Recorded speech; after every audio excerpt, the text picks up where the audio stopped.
Daniel Parker thought he had lost Isabella forever. But he never imagined that, standing before her cold gravestone, a shocking secret was waiting for him. Two twin boys stood there, their eyes filled with tears, their voices trembling as they whispered, "Mom, we miss you." They called Isabella Mom, and as he looked closer, a terrifying realization hit him. They had his face. Before we begin the story, leave a comment telling us where you're watching from. Enjoy the story. Chicago, Rose Hill Cemetery, a bleak winter afternoon. A man kneels before a cold marble gravestone.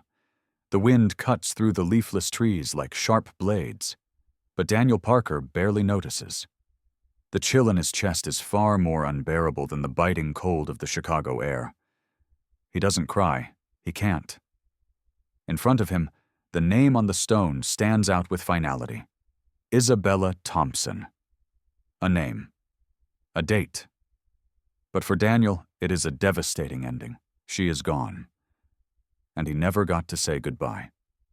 5 years ago, Isabella walked out of his life, as quietly as a passing breeze.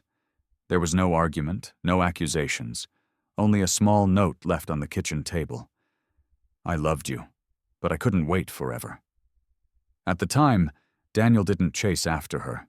He was too busy with meetings, investments, and the relentless pursuit of a future that, in the end, felt emptier than ever. He had assumed that Isabella would return. She never did, and now she never would. Just as the weight of his regret threatens to consume him, a sound pierces through the silence. A soft, muffled sob. Daniel turns. A few steps away, two small boys, identical twins, around 5 years old, stand side by side. One of them places a delicate white flower on Isabella's grave. His little hands tremble as he whispers, "Mom, I miss you so much." Daniel's world comes to a halt. "Mom?" His breath catches as he stares at them. They have dark hair, deep brown eyes, the same high cheekbones, his features. His chest tightens. No, it's impossible. Could these boys be his children? "Who are you?" Daniel startles. A firm, unwavering voice cuts through the cold air behind him. He turns to see an older woman, her silver hair pulled neatly into a bun, wrapped in a heavy wool coat. Her sharp eyes are filled with suspicion. She studies him, as if she already knows who he is. "Why are you here?" Her voice is as cold as the wind. Daniel glances back at the boys. They have stepped closer to the woman, their small hands clutching the edge of her coat. One of them, perhaps the older of the two, positions himself slightly in front of his brother, protective, wary. His gaze is filled with doubt and fear. Daniel feels something cut through his chest like a blade. They are afraid of him. His voice is rough as he tries to steady himself. I knew their mother." A heavy silence falls between them. The woman doesn't look surprised. Her expression remains unreadable, but there is something in her eyes. Recognition. She knows. She has always known. And she has no intention of letting him get any closer. "You need to leave," she says firmly, allowing no room for argument. Daniel swallows hard, but before he can say another word, she gently but firmly pulls the boys toward her. "Come on, children," she says. The younger boy glances back at him one last time. His large, round eyes, so much like Isabella's, pierce through Daniel's soul. Daniel remains frozen, unable to move, unable to breathe. Only one question echoes in his mind over and over again. Why did Isabella never tell him about them? And if these boys are truly his sons, what has he lost? The wind howled through the empty cemetery, carrying with it a silence so deep that even the crunch of gravel beneath Daniel's shoes felt deafening. Then a sound, soft, broken, almost lost in the wind. A sniffle. Daniel's brow furrowed. Someone was crying. He turned his head, scanning the vast rows of tombstones, and then he saw them.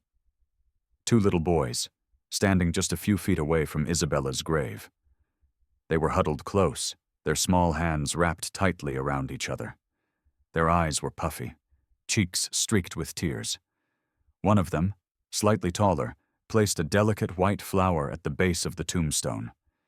His lips trembled as he whispered, "Mom, I miss you so much." Daniel's entire world shifted. "Mom?" His breath caught as his gaze swept over the 2 boys. The older child, maybe 6 or 7, had deep brown eyes that were eerily familiar, the same sharp gaze that stared back at Daniel every morning in the mirror. The younger one had delicate features, high cheekbones, and the soft, expressive mouth of Isabella. A shockwave rippled through his chest. No, it couldn't be. Could it? Had Isabella been pregnant when she left? Had she kept something, someone, from him? But before he could take a step forward, before he could even process what he was seeing, a voice cut through the cold air. "Come, children." Daniel snapped his head up. An older woman, early 60s maybe, was striding toward them. Her silver-streaked hair was neatly pinned back, her thick wool coat pulled tightly around her. Her eyes, however, were sharp, watchful. She knew who he was. Daniel could see it in the way her gaze flickered over him, assessing, defensive. She reached out and pulled the children toward her, wrapping her arms around them protectively. "Let's go," she said firmly. The boys obeyed immediately, as if they had been taught never to question her. Daniel opened his mouth. He had to say something, had to ask. But before he could find the words, before he could even breathe, the younger boy hesitated. He turned. And for a brief moment, his large, round eyes met Daniel's. Curious, searching, like he was trying to understand why this stranger was staring at him with such shock, such raw emotion. Daniel couldn't move. He felt frozen in place as he watched them walk away, their small figures disappearing into the rows of silent graves. His mind was racing, his heartbeat thundering in his ears. There was only one question pounding inside his head. Had Isabella been carrying his children when she left? And if so, why had she never told him? The Chicago skyline stretched endlessly beyond the floor-to-ceiling windows of Daniel Parker's office on the 43rd floor of Willis Tower. Normally, this view was a source of pride, a testament to the empire he had built. But today, the towering glass and steel meant nothing. His mind was still trapped in that cemetery, replaying the scene over and over. The twin boys, their tear-streaked faces, the way the younger one had hesitated before looking back at him with quiet curiosity. And most of all, those eyes. They had haunted him all night, keeping him awake long after he had returned to his penthouse. Even now, with the crisp scent of expensive leather and freshly brewed coffee filling his office, his hands felt cold. They looked like me. The realization had settled in his chest like a boulder, making it impossible to focus on anything else. The children, could they really be his? If Isabella had been pregnant when she left, why had she never told him? Why had she chosen to raise them alone? Daniel's fingers clenched around the armrest of his chair. There was only one way to find out. He grabbed the phone on his desk and pressed the intercom. "Karen," he said, his voice unusually tight.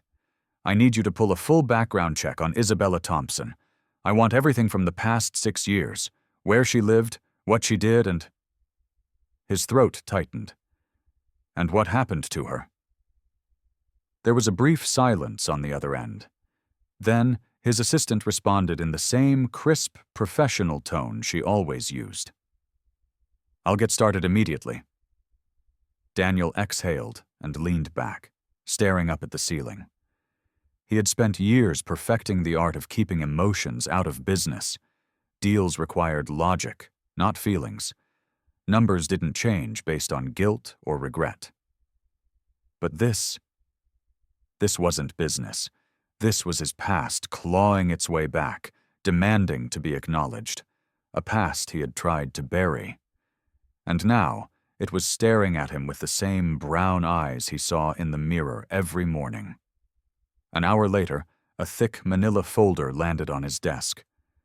Karen placed it down gently, her eyes briefly searching his face for any reaction before stepping back.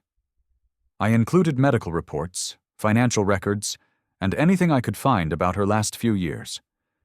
There were some things I thought you should see. She hesitated for a fraction of a second. Daniel noticed, but he didn't ask. He wasn't ready for whatever pity she might have hidden behind those words. "Thank you," he said instead, his voice gruffer than usual.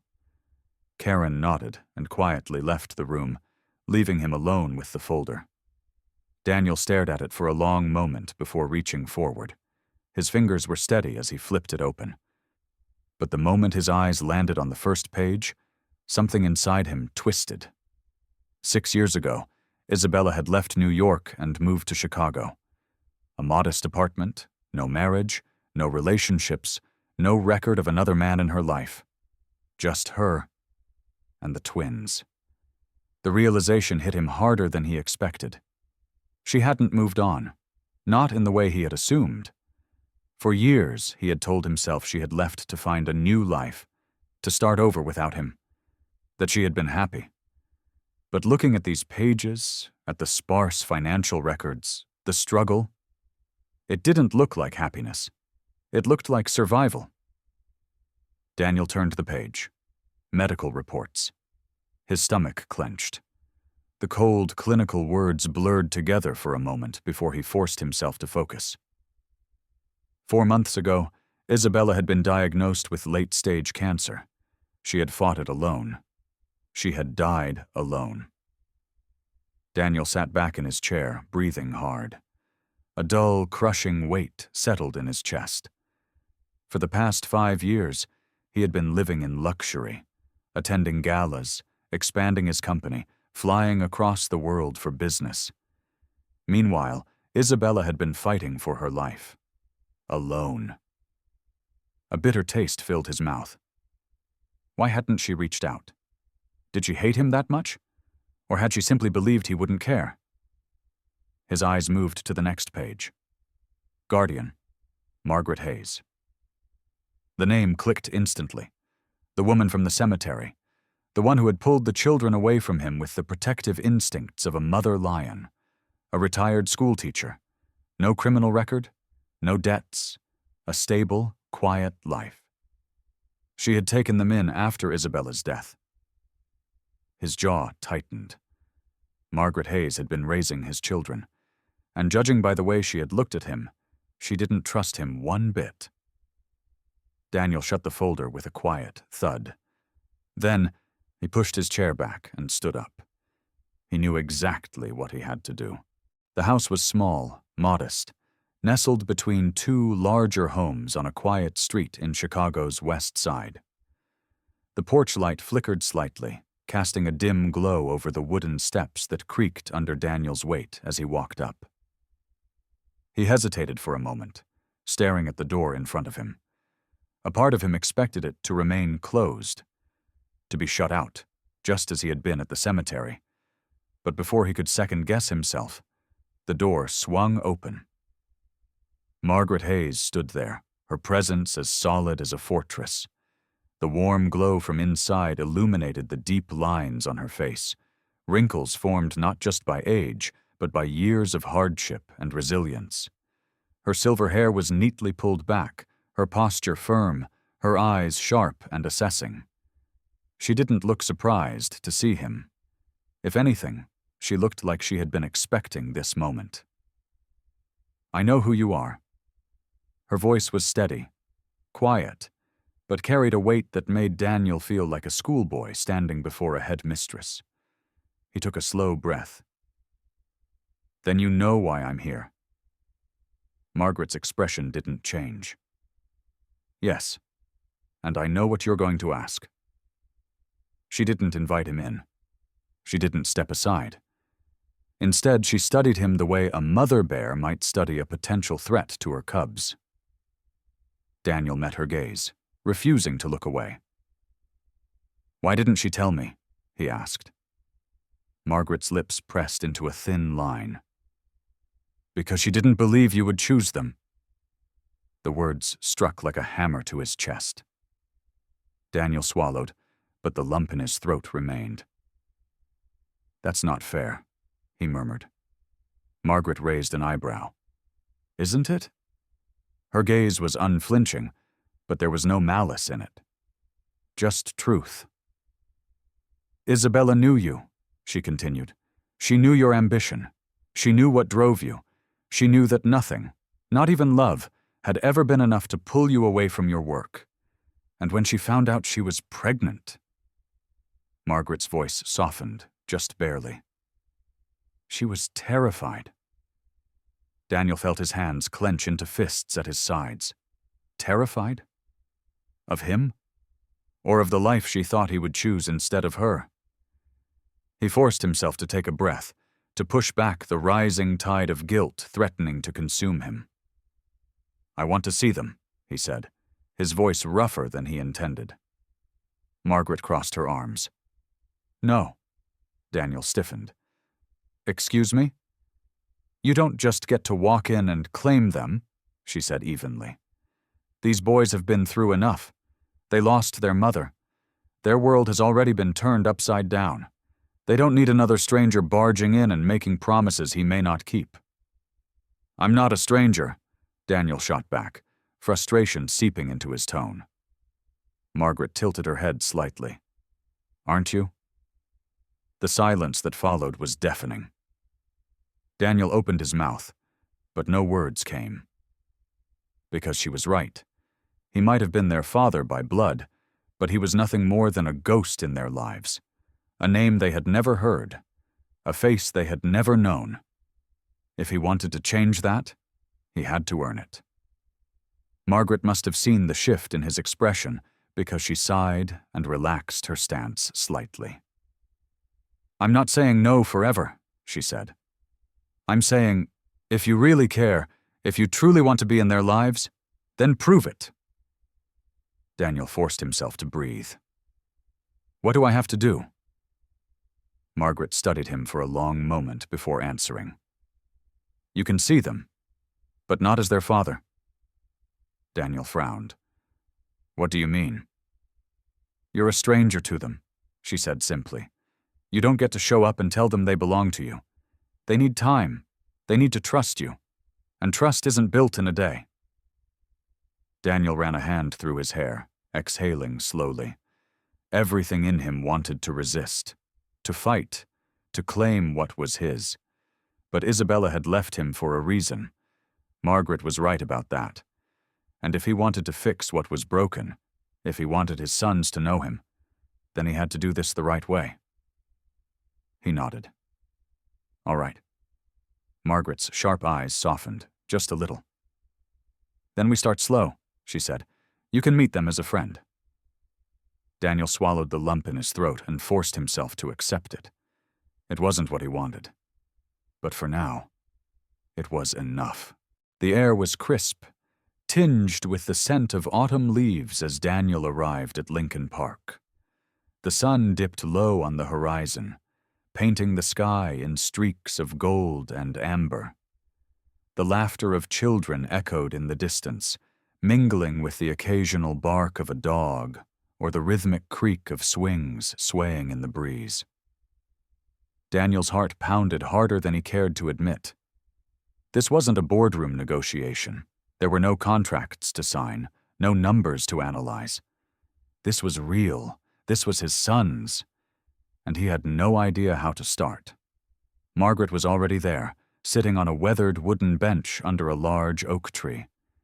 She gave him a nod, silent permission to proceed, but there was a clear warning in her gaze. "Don't mess this up."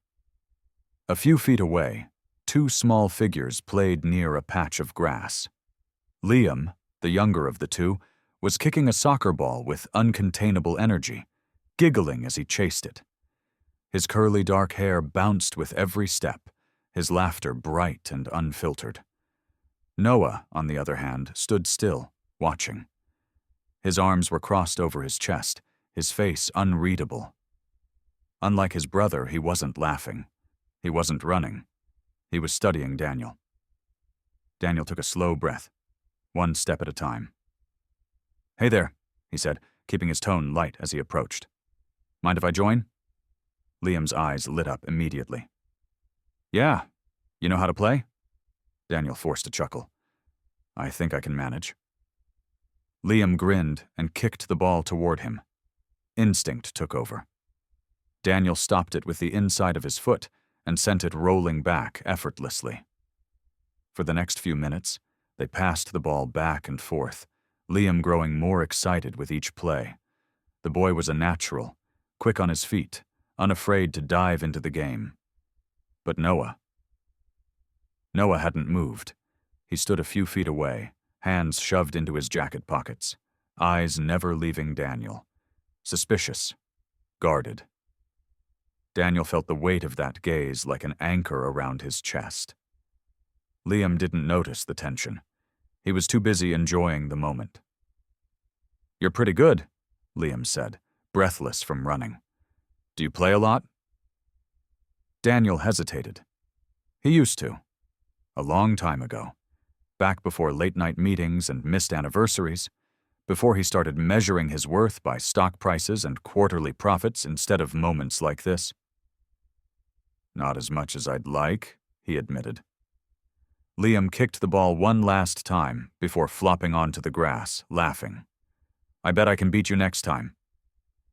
Daniel smiled, but his attention drifted back to Noah. The boy still hadn't said a word.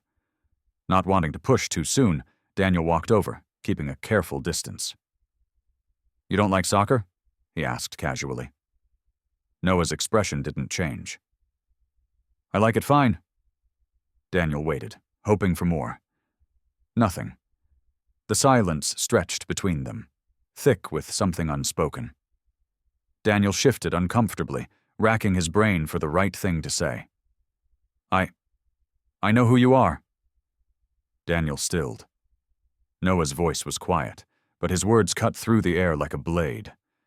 Liam, oblivious, continued playing, but Daniel and Noah stood frozen in their own space, their own moment. "You do?" Daniel asked carefully. Noah nodded slowly. Daniel's chest tightened. And then, in a voice barely above a whisper, Noah asked the question that shattered him. "If you knew about us, would you have come sooner?" Daniel's throat dried. No easy answer. No perfect response. Because the truth was painful, and Noah already knew it. The days blurred into weeks, and little by little, Daniel wove himself into the fabric of his sons' lives. It started with small things. He showed up at their soccer practices, standing at the edge of the field, hands tucked into his coat pockets, watching. Liam always lit up when he saw him, waving enthusiastically. Noah, however, barely acknowledged his presence. Then there were the after-school outings, a trip to their favorite burger place, ice cream on a cold afternoon, a walk through the city, where Liam bombarded him with stories about his favorite superheroes, while Noah walked a few steps behind, silent but observant.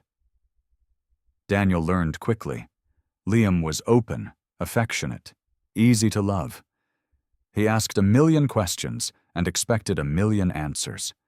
He had an endless reservoir of energy, and when he laughed, it was the purest sound Daniel had ever heard. Noah was different. He was quiet, cautious. He never asked for anything, never volunteered information.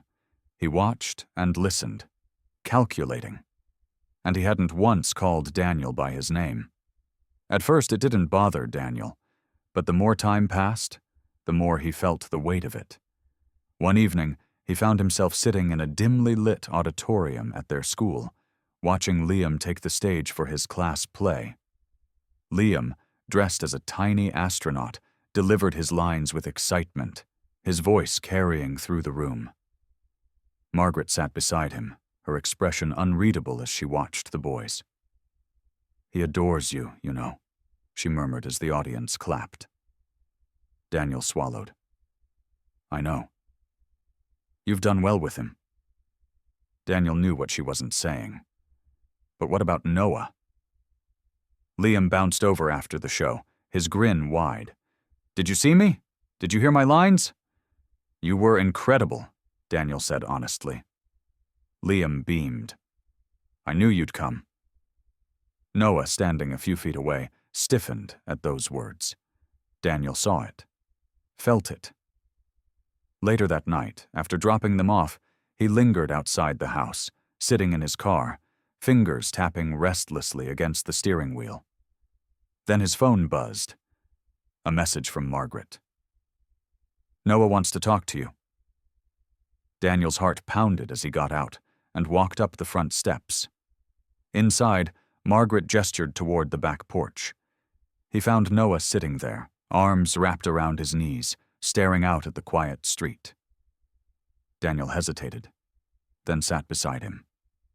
For a long time, neither of them spoke. Then, without looking at him, Noah finally broke the silence. "Took you long enough." The words weren't angry. They were just tired. Daniel exhaled. "I know." Noah turned, his dark eyes searching. "Why are you here now?" Daniel opened his mouth, closed it.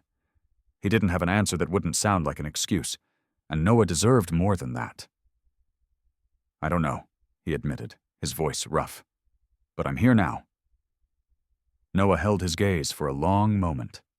Then, quietly, he stood up.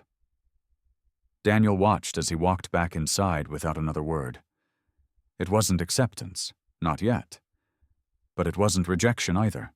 The museum was crowded with families, parents holding their children's hands, kids pointing excitedly at ancient artifacts, and groups of students huddled around exhibits. For a moment, Daniel felt like they were just another family, moving together through the halls of history.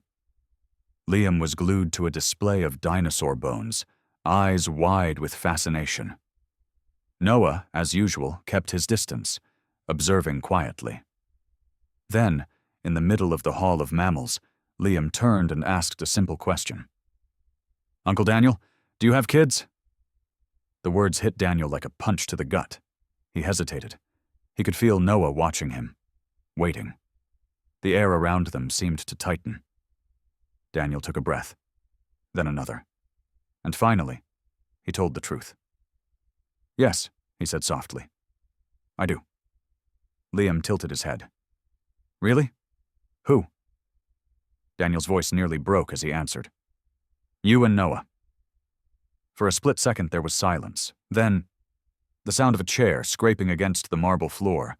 Daniel barely had time to react before Noah shot up, face pale, fists clenched at his sides. His eyes burned with something fierce, hurt, betrayal, rage. "You're lying," Noah spat. "Noah!" But the boy had already turned and bolted through the museum's halls. Daniel's heart pounded. He pushed through the crowd, barely hearing Liam call after them, barely noticing the security guards watching warily. He followed Noah out into the open-air courtyard.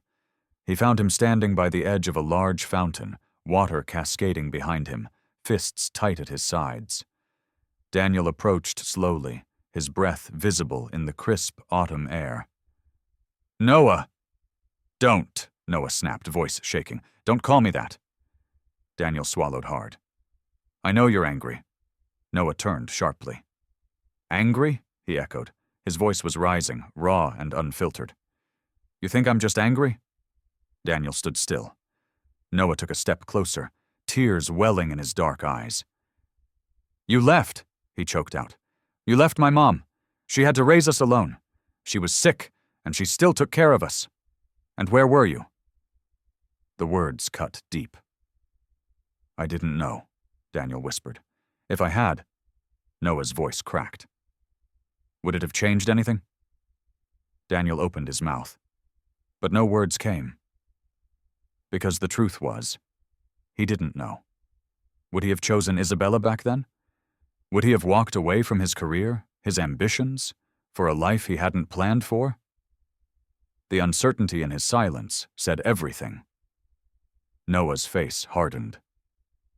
That's what I thought. Then, without another word, he turned and walked away. Daniel didn't stop him, because for the first time he realized Noah wasn't just angry, he was heartbroken, and Daniel had no idea how to fix it. The change didn't happen overnight. It was gradual, like the slow thaw after a long winter. At first, Noah still kept his distance. He remained cautious, his words measured, his gaze guarded. But Daniel noticed the small shifts, the way Noah stopped flinching when he reached out, how he no longer walked ahead just to put space between them, the quiet moments when he lingered instead of retreating. And then, one evening, as they sat on the front porch of Margaret's house, watching Liam chase fireflies in the yard, Noah finally spoke. "Thank you," he said, voice barely above a whisper. Daniel turned, his chest tightening. "For what?" Noah hesitated, then met his eyes. "For not giving up." Daniel exhaled slowly, a warmth spreading through him. "I never will," he promised. That weekend, they went to the cemetery together. The air was crisp, carrying the scent of fallen leaves. The autumn sun cast long shadows over the headstones as Daniel, Noah, and Liam walked toward Isabella's grave. No one spoke at first. Liam placed a small bouquet of white lilies at the base of the tombstone. Daniel knelt down, tracing the letters of her name with his fingertips. "I'm sorry," he murmured, "for everything." A soft breeze rustled through the trees.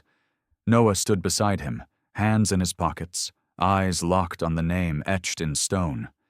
Then, in a voice so quiet it was almost lost to the wind, he said, "She'd be proud of you." Daniel's throat tightened. He reached for Noah's hand, hesitant at first, unsure if the boy would pull away. But Noah didn't move. Instead, his fingers curled around Daniel's, holding on. On his other side, Liam slipped his small hand into Daniel's as well. And for the first time in his life, Daniel Parker, CEO, billionaire, a man who had spent years chasing everything except what truly mattered, knew what it meant to feel whole. They weren't just three people trying to piece together a broken past anymore. They were a family. If you've made it this far, comment "family" to show you believe in second chances. Do you think Daniel will ever truly forgive himself for the years he lost? Let me know in the comments. This story proves that sometimes life gives us second chances, but only if we're willing to fight for them. If you believe in the power of redemption, don't forget to like this video, subscribe, and turn on notifications for more powerful stories like this one.